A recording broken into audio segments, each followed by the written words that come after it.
नमस्कार दोस्तों, मिथिलांचल एक्सप्रेस में आप सभी का बहुत बहुत स्वागत है। दरभंगा एयरपोर्ट पर 2 दिनों से इंडिगो एयरलाइंस की उड़ान सेवा ठप, 11 फ्लाइट रद्द, किराया आसमान पर।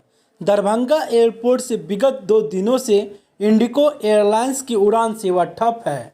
गुरुवार को भी इस एयरलाइंस की ओर से हैदराबाद और कोलकाता रूट पर हवाई सेवा पूरी तरह से ठप रही।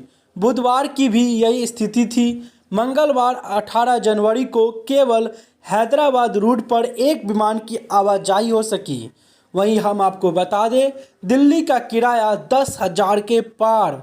दिल्ली, मुंबई, बेंगलुरु रूट पर एक एक जहाज ने आवाजाही की, जबकि शेड्यूल के अनुसार इन रूटों पर 2-2 विमान का परिचालन होना है। बुधवार को 2 विमानों में 215 यात्रियों ने आवागमन किया था।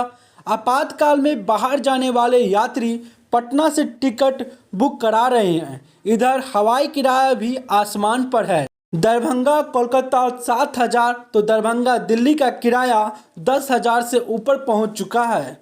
यात्रियों की संख्या में कमी बना कारण। उधर दरभंगा एयरपोर्ट पर कार्यरत कर्मियों का कहना है कि यात्रियों की संख्या कम होने के कारण यह स्थिति बन गई है। अनुकूल मौसम में होने पर स्थिति समान हो जाएगी।